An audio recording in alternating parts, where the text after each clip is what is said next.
The mockery begins. The Galactic Council hall shimmered like a sea of stars. Thousands of alien lights flickered across the vast dome. Blues, greens, and silvers blending into an endless cosmic glow. Every race in the galaxy was here. The air hummed with whispers and soft laughter.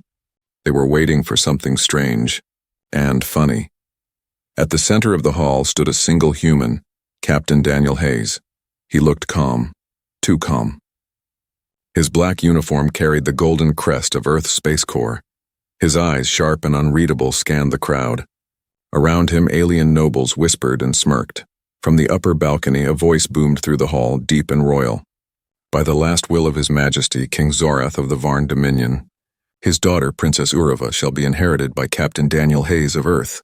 The moment the words echoed, the hall exploded in laughter. Aliens of all shapes and colors roared with amusement. The mighty Zorans, covered in armored scales, slammed their claws on the floor. The tiny Writhlings buzzed their wings and chittered in mockery. The tall Karnai nobles leaned back, chuckling, their eyes glowing with cruel delight. A human? The king left his daughter to a human? Oh, what a joke. The ugliest princess in the galaxy, and a tiny ape from Earth? He's not inheriting gold, he's inheriting trouble. Laughter rolled through the chamber like thunder. Even the guards smirked. The council high speaker, an ancient alien with crystal horns, tried to hide his grin, but Daniel didn't move. He didn't speak. He just stood, straight as a blade, quiet as a storm before lightning. Only his eyes moved. They were calm but cold.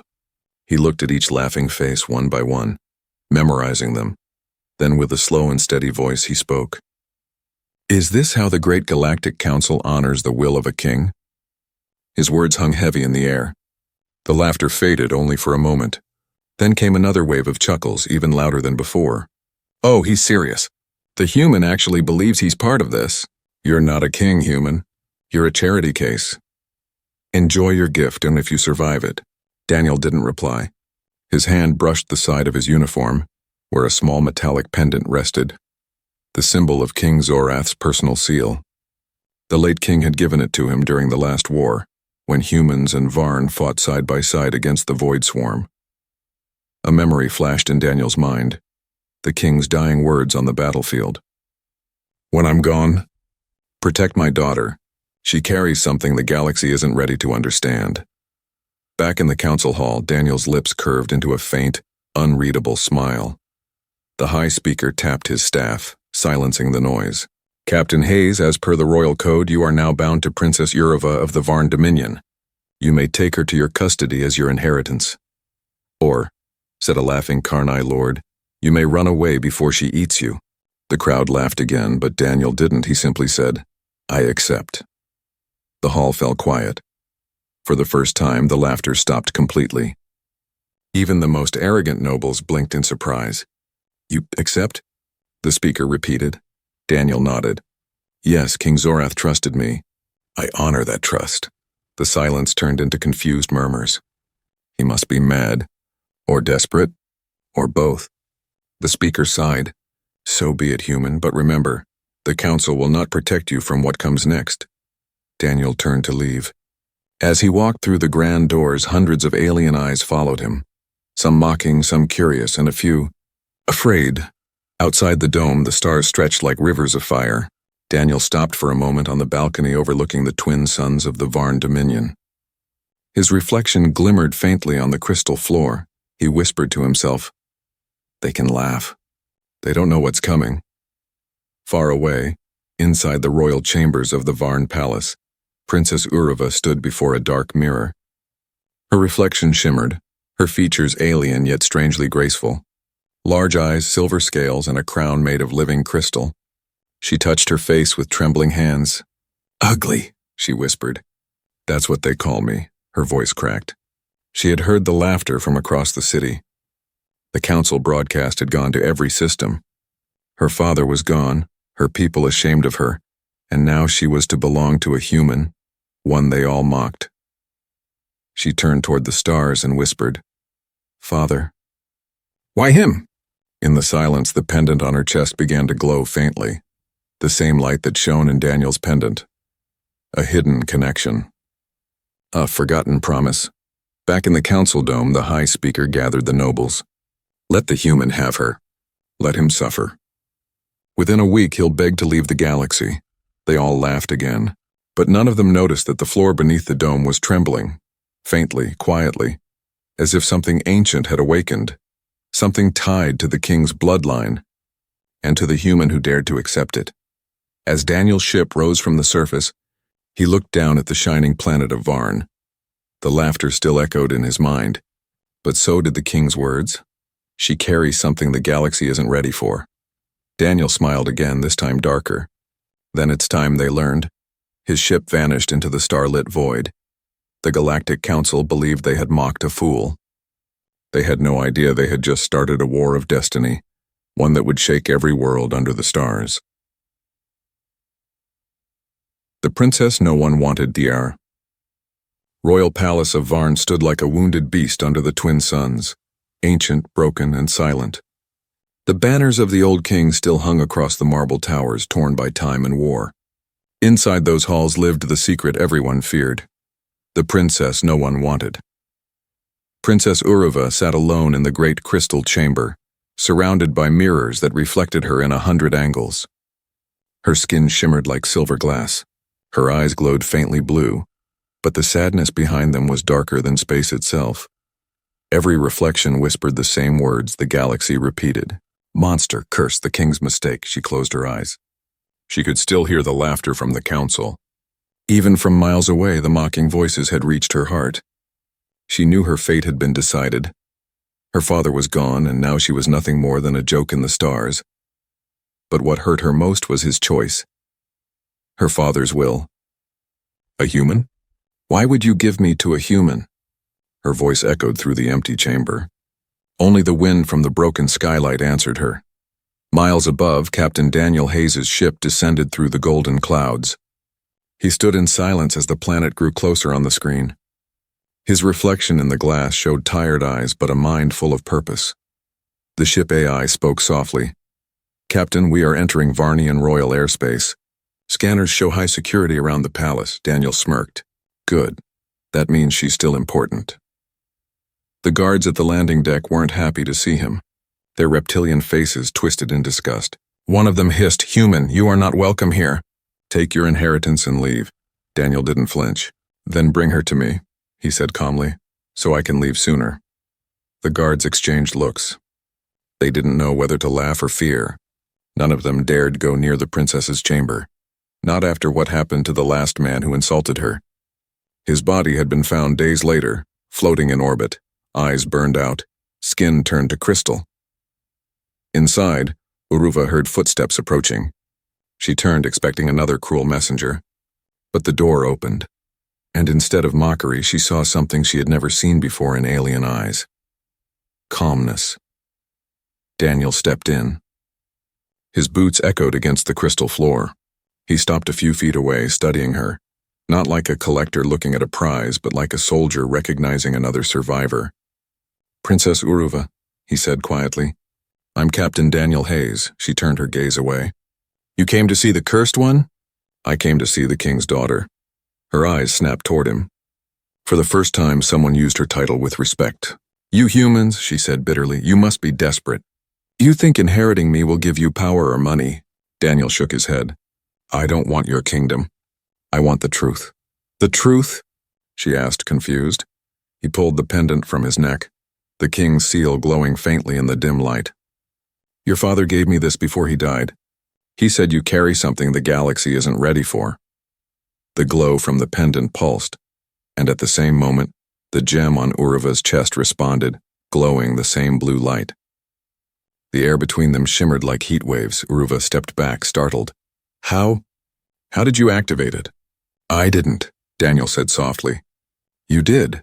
The light faded, but the silence it left was powerful. Daniel walked closer, lowering his voice. Your father trusted me, and I trust him, so whatever he saw in you, I'll find it. Even if the whole galaxy laughs. Uruva studied his face. No fear, no disgust, no mockery. Only purpose. For the first time in her life, she didn't feel like a burden. But before she could speak, the palace trembled. The guards outside shouted.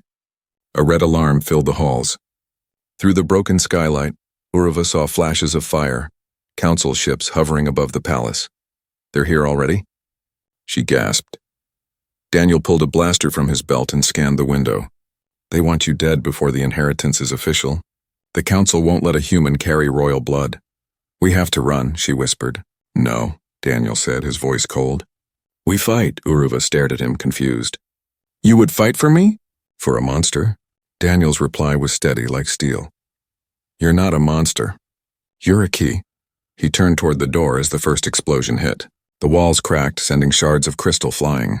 Uruva's pendant glowed again, brighter this time, reacting to danger. Energy waves burst from her body, stopping the falling debris in midair. Daniel's eyes widened. That power, it's not just energy. It's alive, Uruva's voice trembled. I can't control it. Then let's learn together, Daniel said, gripping her hand. Before they destroy us both. The palace shook again as council forces landed. Outside, soldiers formed a circle ready to storm in. Inside, a human and a princess stood shoulder to shoulder, two outcasts about to rewrite fate. From orbit, the council commander watched on his screen, grinning. So the human wants to play hero, he sneered. Let's see how long his courage lasts. But deep beneath the palace, something ancient stirred, a hidden machine humming with light. The activation of Uruva's pendant had awakened it. A voice echoed through the forgotten halls of the planet. The star heir has been found. Daniel didn't know it yet. Uruva didn't know it either. But their meeting wasn't an accident, it was destiny, written by a dying king and hidden from the galaxy's eyes. As the smoke filled the skies of Varn and the stars dimmed under fire, the story of the human who accepted the mockery and the princess born of light had just begun. The human's secret plan. The palace was still burning when dawn came. Flames danced across the marble floors, and the once proud banners of King Zorath turned to ashes in the wind. The air smelled of metal and smoke. Captain Daniel Hayes moved through the ruins quietly, his boots crunching over shattered glass. Beside him walked Princess Uruva, her eyes glowing faintly in the shadows. She had wrapped herself in a dark cloak to hide the light pulsing from her pendant. Neither spoke for a while. The silence between them was heavy, not of fear but of thought. Finally, Daniel broke it. They'll be back soon. We can't stay here. Uruva nodded. I know a way out. A secret passage my father built long ago, but she hesitated, glancing toward the inner halls. There's something I must show you first. They passed through a hidden door beneath the throne room.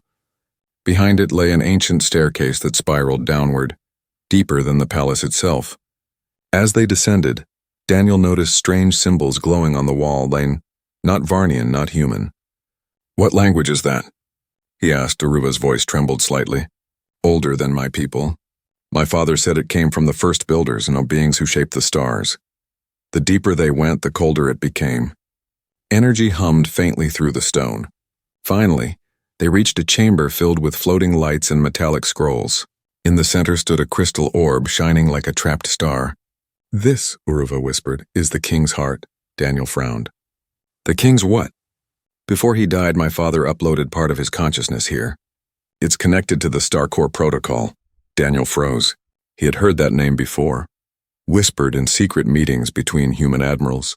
A mythical technology said to bend reality itself.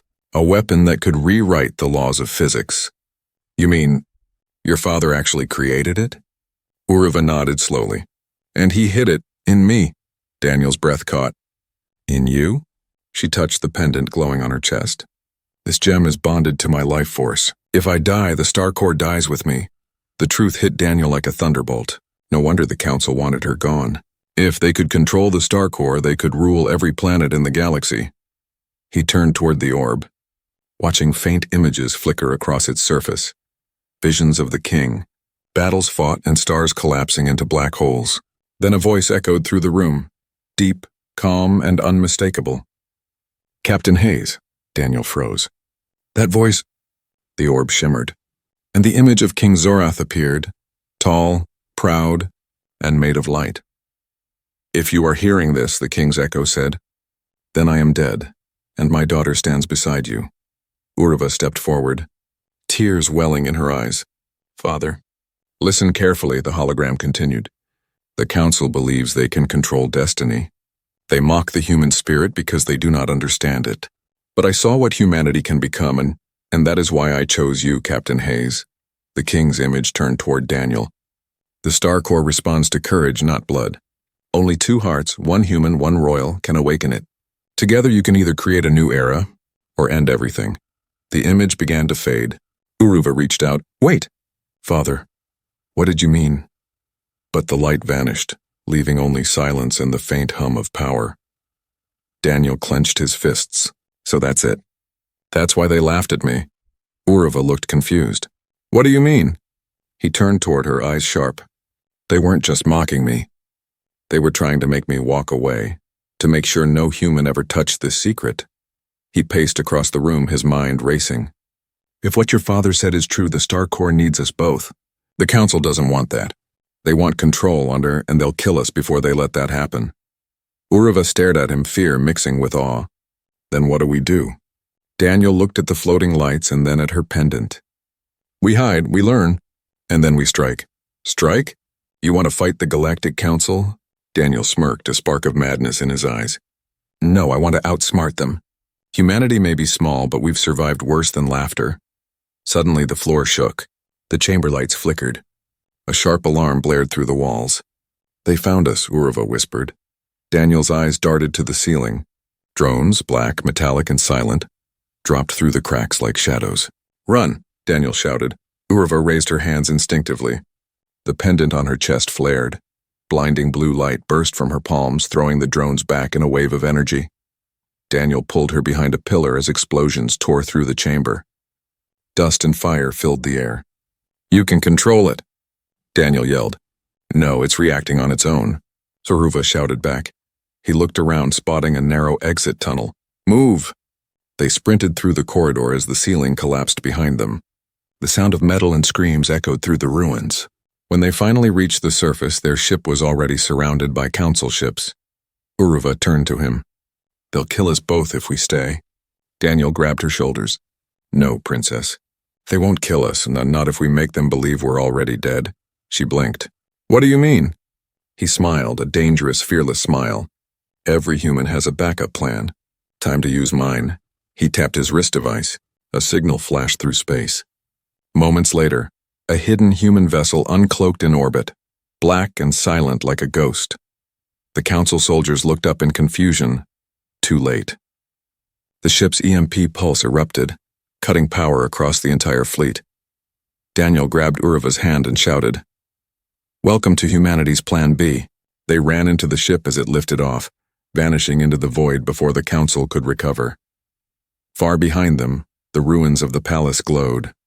Deep beneath it, the Star Corps hummed stronger than before. Its lights pulsed in rhythm with two heartbeats, one human, one royal. Somewhere in the void, the king's echo whispered through the stars. They laughed at you, my daughter.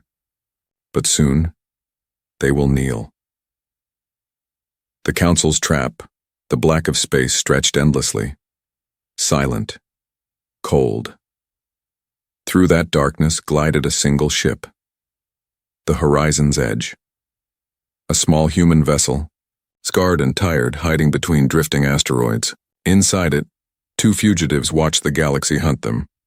Captain Daniel Hayes sat in the pilot's seat, eyes fixed on the holographic radar. His jaw was tight, his hands steady. Beside him, Princess Uruva leaned forward, staring at the glowing display of council patrols sweeping nearby. They're everywhere, she whispered. How long can we hide? Daniel's voice was calm but firm. As long as we must. Humans are good at being ghosts. Uruva turned toward him. You speak like you've done this before. Daniel smirked slightly. Once or twice. The council calls it running. I call it thinking ahead. Days passed in the shadow of asteroids. They spoke little, but a strange trust had begun to grow between them. Uruva spent hours studying the ship's computer, learning human systems, while Daniel analyzed the Star Corps data he had copied before the palace exploded. He finally broke the silence. Your father left clues. Look at this. He projected a hologram, a map of shifting stars, lines connecting hidden systems. This pattern, it's not random, Daniel said. It's a code. A path to something he called the Celestial Forge. Uruva frowned. The Forge?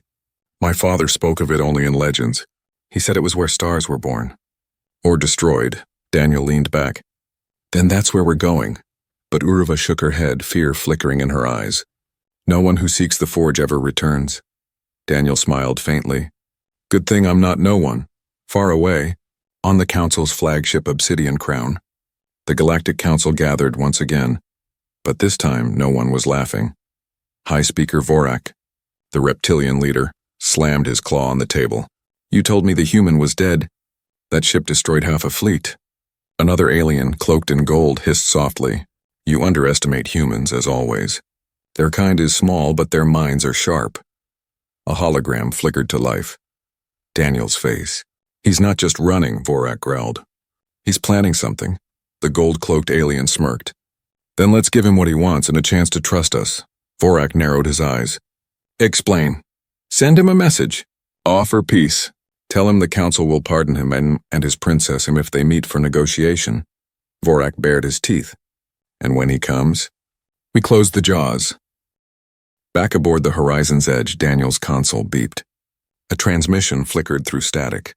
Captain Hayes of Earth, this is the Galactic Council. We wish to end this conflict peacefully. Meet us at Station Varela. No weapons. No tricks, Uruva's eyes widened. They'll kill us the moment we land. Daniel studied the message in silence. His instincts screamed trap. But something in the message caught his eye, a hidden pattern in the signal. Human code, 3 short pulses, 1 long. 3 short, he whispered, Morse code, SOS. Someone inside the council sent this, he said. Maybe an ally, Uruva frowned. Or bait, Daniel smiled. That's the thing about traps, princess. Sometimes you walk in to see who's waiting. 12 hours later. The Horizon's Edge approached the glowing ring of Station Varela, a massive trade hub floating in deep space. Bright lights, ships, and voices from 1,000 species echoed through the comms. Uruva watched nervously. You're sure about this? Daniel checked his blaster, then locked it away. No, but I'm sure about this, and if we keep running, we'll die running. If we face them, maybe we change the story. They landed quietly in Dock 17. The station's halls smelled of oil and ozone. Neon signs flickered in alien languages. Eyes followed them, some curious, some afraid. At the far end, a figure waited. A tall alien wrapped in a hood. Daniel's hand hovered near his belt. But when the hood dropped, his eyes widened. Commander Rhea? He whispered. The woman smiled. Human. Pale skin, dark hair, a scar across her cheek. Took you long enough, Captain, she said. Didn't think I'd let you die out here, did you? They sat in a hidden corner of the station's cantina. Rhea spoke quickly. The Council's been lying for years. They used King Zorath's research to build weapons, and when he refused, they poisoned him. Uruva's breath caught. They killed my father? Rhea nodded grimly. And they're afraid of you. That pendant of yours, it can unlock the Star Core. But they need a human link to control it. That's why they let Daniel live. Daniel frowned. You mean, they want me alive? Alive, Rhea said, until they have what they want. The lights above them flickered. The air suddenly turned cold. Daniel's instincts screamed again. He stood up sharply. They're here. A low metallic hum filled the cantina. Then walls exploded inward. Council soldiers poured in, armor black as night. Rhea drew her gun. Go, I'll hold them! Daniel grabbed Uruva's hand. Move! They ran through smoke and fire, alarms echoing through the station. The corridor twisted like a maze. Behind them, soldiers shouted. Energy bolts tore through walls. Uruva stumbled. Her pendant flashed bright blue. A shockwave burst outward, throwing enemies back. But each time it pulsed, her body weakened. Daniel caught her as she fell. You're burning out. I can't stop it, she gasped. He lifted her, carrying her toward the docks. Hold on. Just a little longer. They reached the airlock only to find a figure waiting. High Speaker Vorak himself, towering and armored, eyes glowing with cruel amusement. Running again, human, he hissed. You can't escape destiny. Daniel set Uruva down gently and looked up. You're right. I'm not running. He pulled a small sphere from his belt, a human device glowing red. You're standing in the middle of a fusion pulse, Daniel said. You take one step and this station becomes a new sun, Vorak sneered. You wouldn't dare, Daniel smiled. You don't know humans very well. He hit the trigger. A blinding flash filled the station. and then silence. Hours later, in the wreckage drifting among the stars, a single escape pod powered up. Inside, Uruva stirred weakly. Daniel sat beside her, eyes closed, bleeding but alive. She whispered, "You destroyed the whole station." "Not destroyed," he murmured. "Covered our trail." Outside the pod window, the stars shimmered, and far in the distance the pattern of light from the explosion formed a shape. The map, the same one from the King's Code. Uruva's eyes widened. "The forge. It's calling to us." Daniel smiled faintly, his voice barely a whisper. "Then let's answer." The pod's thrusters ignited, vanishing into the endless dark, toward the place where stars are born and destinies are rewritten. The lost princess, silence. The escape pod drifted through endless darkness. The wreck of Station Varela was now a field of broken light far behind them, cold, distant, forgotten. Inside the small metal pod, Princess Uruva lay still.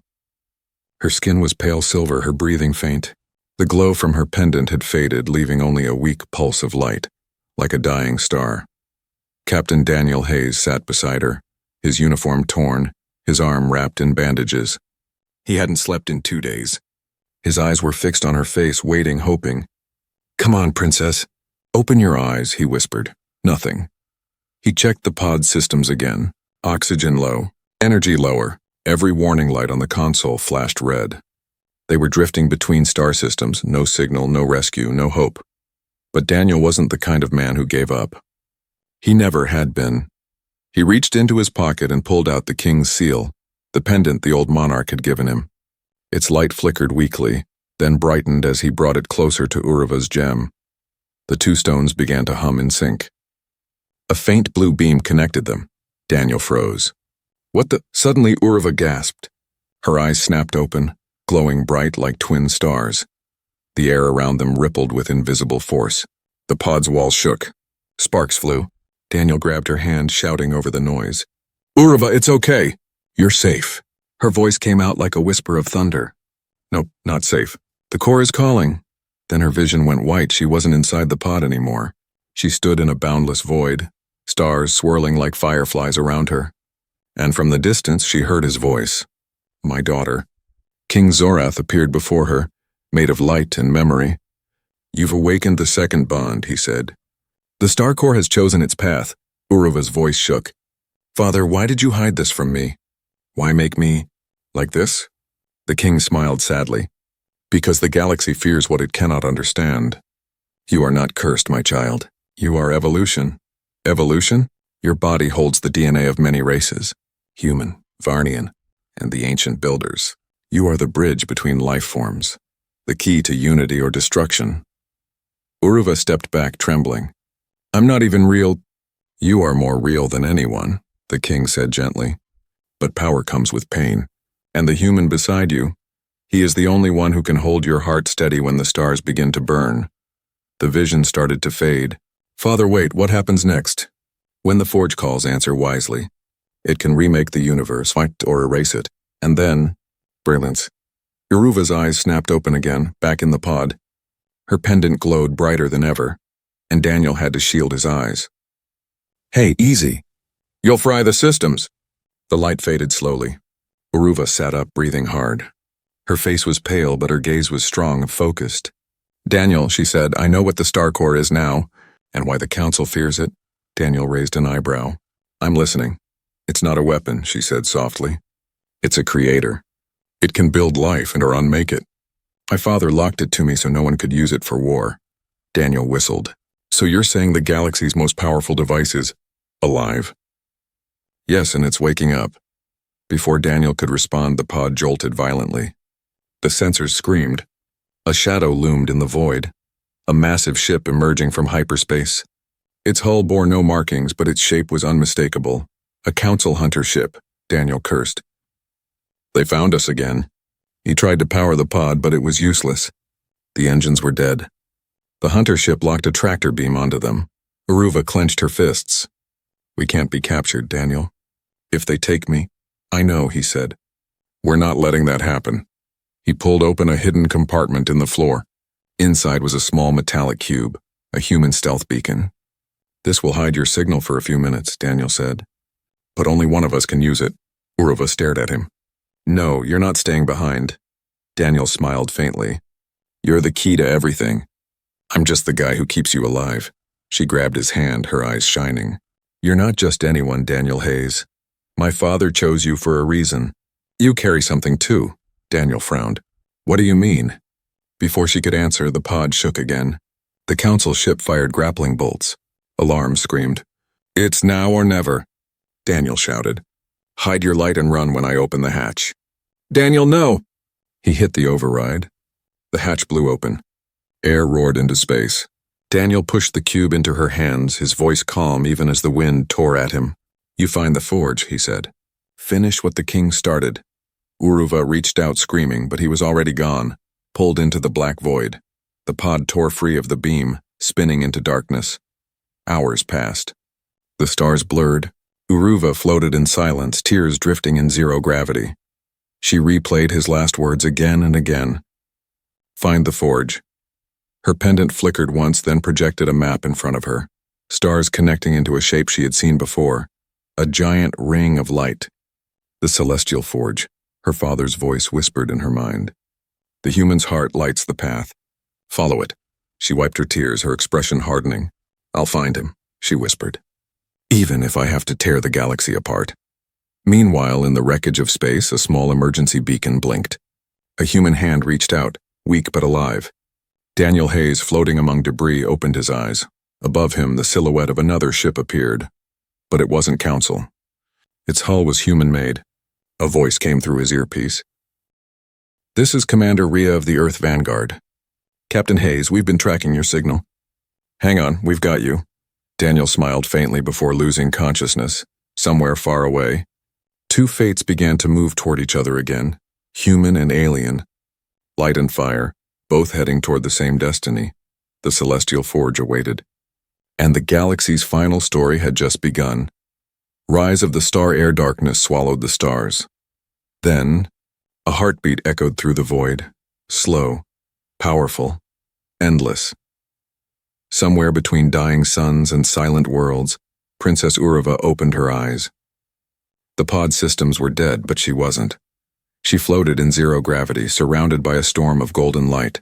Her pendant burned against her chest, alive, pulsing, whispering. The forge calls. The voice wasn't hers. It was something older, something vast. Uruva touched the window and saw it, a ring of fire the size of a planet turning slowly in the dark. The celestial forge. I found it, she breathed. The pod trembled as it drifted closer. Energy waves rippled around the colossal machine, its structure made of glowing metal and living starlight. It looked half-built, half-alive, and at its center, a blinding sphere, pulsing like the heart of creation. Meanwhile, light years away, Captain Daniel Hayes woke in a medical bay. His body ached. Tubes connected to his arm. The hum of human technology surrounded him. He opened his eyes to see Commander Rhea standing beside the bed, arms crossed. Welcome back, Captain, she said. You really know how to cause trouble. Daniel tried to sit up. Uruva, where is she? Rhea sighed. Gone, the Council's hunting her. You're lucky we found you first, he clenched his fists. Then we find her before they do. Daniel, Rhea said softly, half the fleet is in hiding. Earth Command doesn't even believe your story. A human and a Varn princess with the King's Corps? They think you've gone rogue. Daniel looked at her, eyes fierce. Then I'll go rogue. Give me a ship. Give me a crew. We finish what he started. Rhea stared at him for a long moment. Then she smiled faintly. You're still impossible. Fine, you'll have your ship. Back at the forge, Uruva's pod landed on a glowing platform. The moment her feet touched the surface, symbols lit up under her, golden veins of energy spreading in every direction. The forge knew her. It reacted to her presence. Voices echoed all around, thousands of them whispering in unison. Daughter of light, bearer of the core, rise. Her eyes widened as the platform lifted her into the air. Streams of light swirled around her body, wrapping her in golden flame. Her skin shimmered, silver turning into radiant crystal. What's happening to me? She gasped. You are awakening. The heir of stars must rise. On the other side of the galaxy, the Galactic Council watched in horror. In their command hall, High Speaker Vorak slammed his claws on the console. The forge is activating. How? A scientist trembled. It's responding to her blood, sir. She's not just Varnian. There's human DNA mixed within her code.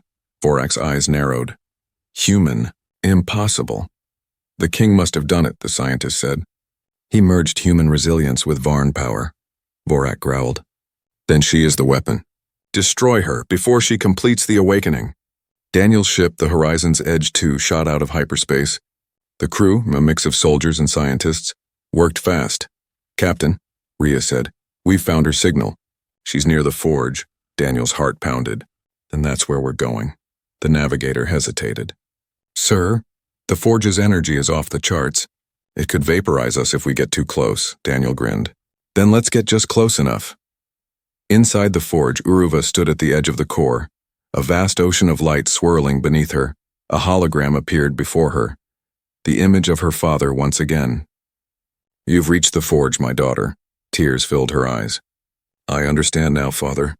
You made me part human, so I could feel courage, so I could choose. The king's image smiled. The galaxy mocks what it fears, but humanity believes. That's why I left you in their hands. The forge began to shake. Warning lights flickered. Intruders detected. Hundreds of ships surrounded the forge, the Council's armada. In the command ship, Vorak gave the order. Fire all weapons. Bring down the air. Beams of light sliced through space, hitting the forge.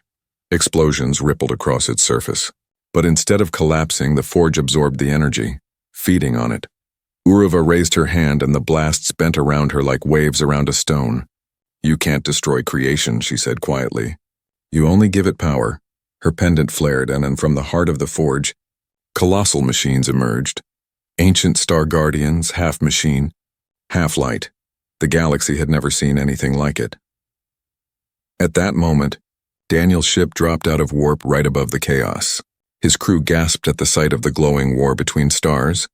Rhea whispered, By the gods. Daniel's eyes locked onto the center of the storm, the shining figure of Uruva, radiant like a living sun. Bring us in, he said. Sir, that's suicide. Then let's die making history. The ship dove through explosions and debris, weaving between fire and light. Uruva turned, sensing him. Her voice echoed across the comms. Daniel? I told you I'd find you, he said. Now let's finish this. The Council unleashed its full power. Thousands of ships fired at once.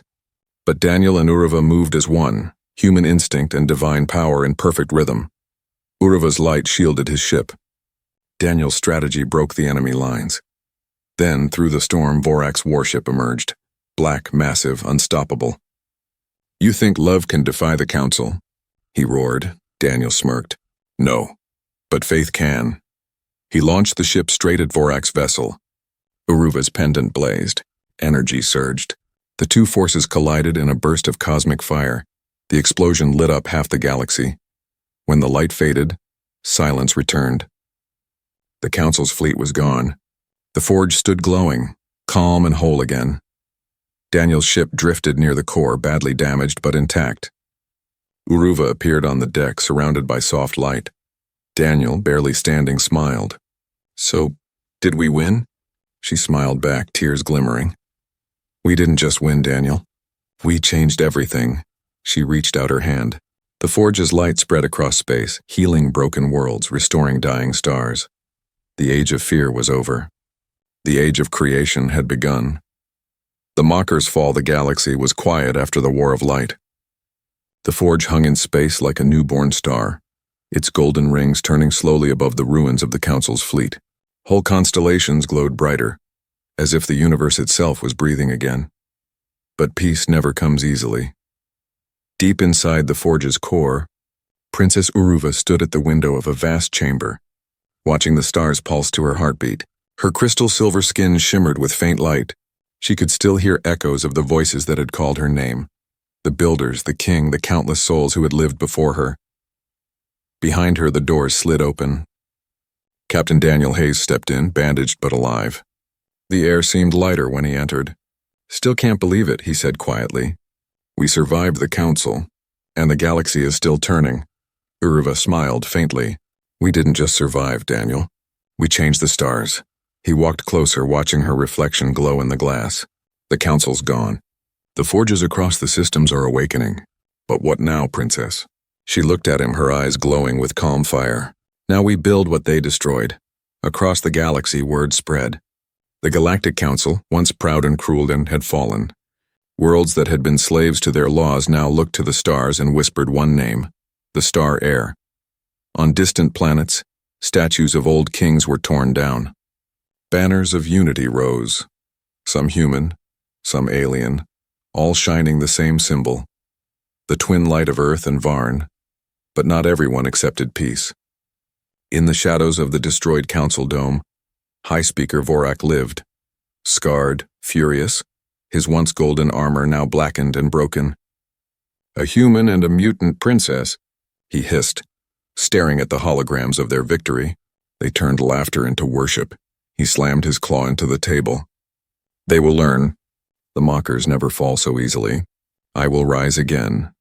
Behind him, a half-built army of machines blinked to life, silent, cold, loyal. Meanwhile, on the forge, Daniel stood with Uriva on a balcony overlooking the galaxy. Ships from hundreds of species hovered in formation outside. A new alliance waiting for her word. You're their queen now, Daniel said softly. Uriva shook her head. Not a queen, a guide. I don't rule them, I free them, he smiled. That's why they'll follow you. A small droid floated beside them, projecting a transmission. The human insignia flashed. Commander Rhea appeared on screen. Captain Hayes, Princess Uriva. The Council survivors are regrouping on the dark side of the rim. We've detected strange signals. Mechanical, not organic. Daniel's jaw tightened. Vorak, Uriva's eyes darkened. He's rebuilding the old hatred. He'll bring war again. Then we finish it, Daniel said. He turned toward the forge's core console. Ready the fleet. Hours later, the stars lit up again, but this time with the engines of unity. Human dreadnoughts, Varnian cruisers, and hundreds of ships from liberated worlds moved together. One armada under two. Hearts, the final battle began at the edge of the black nebula known as the Rim.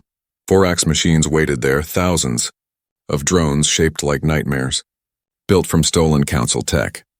Their leader's voice thundered across the void. You think you've won, human? You only delayed the inevitable. Life is chaos, only power brings order. Daniel's reply was calm and deadly. Then let's see how your order handles freedom. The fleets clashed. Explosions painted the dark in gold and crimson. Metal screamed. Light curved and folded as the forge itself opened portals across space, bringing reinforcements faster than warp drives could count. In the heart of the storm, Uriva floated beyond her ship. No suit, no weapon, just light. The forge answered her will. Energy flowed through her veins like 1,000 suns. Daniel's ship was under fire. Alarms screamed. Rhea's voice echoed. We're hit. Shields collapsing. Uriva's voice came through the comms, calm and bright. Hold, Daniel. Trust me. She raised her hands. The forge glowed. Stars bent around her. Every drone that fired was pulled into the light, stripped apart and reborn as living energy. The darkness screamed. Vorak watched from his command bridge, horror on his face. No, this isn't creation, this is destruction. Uriva's voice echoed across the entire battlefield. No, Vorak, this is balance. She released a wave of light that swept through the void. The machines dissolved into dust. The nebula burned away, revealing pure stars. When it was over, silence reigned. Daniel's ship drifted forward. He stepped out onto the deck, watching as Uriva descended from the stars, surrounded by golden dust, glowing, calm, alive. He smiled, tired but proud. Remind me never to make you angry. She laughed softly, the sound like music through the comms. You wouldn't survive it. They met on the observation deck as the Allied ship saluted. Every channel, every world echoed with one chant. Long live the Star Heir. Long live the human who believed. Daniel looked at her. They're not mocking us anymore. She took his hand, her fingers warm against his skin. No, she said, they finally understand. Weeks later, the Galactic Dome was rebuilt, not as a throne of power, but as a circle of unity. Humans and aliens sat together for the first time in history. There was no laughter of mockery, only the quiet sound of hope. Uruva stood at the center, radiant. Daniel beside her in his worn Earth uniform. She spoke to the assembly, her voice calm but filled with power. My father once said the galaxy fears what it cannot understand. But a human showed me that courage isn't about strength, yet it's about belief. She turned to Daniel. And belief can move stars. The chamber erupted in light. Applause, joy, peace. High above, the forge pulsed once more, sending a wave of energy across every system. Planets healed, old wounds closed, and new life began to grow. Later, when the crowds were gone, Daniel and Uruva stood alone beneath the starlight. He looked at her and said quietly, "So, what now?" She smiled, her eyes reflecting galaxies. "Now we explore. We rebuild. And if the stars ever forget who we are," she took his hand and raised it toward the heavens, "we'll remind them that even a mocked human and a broken princess can change the universe." The stars above flared, brighter than ever, as if bowing to the two who had defied destiny. And somewhere in the echoing void, the king's voice whispered once more, "Well done, my children."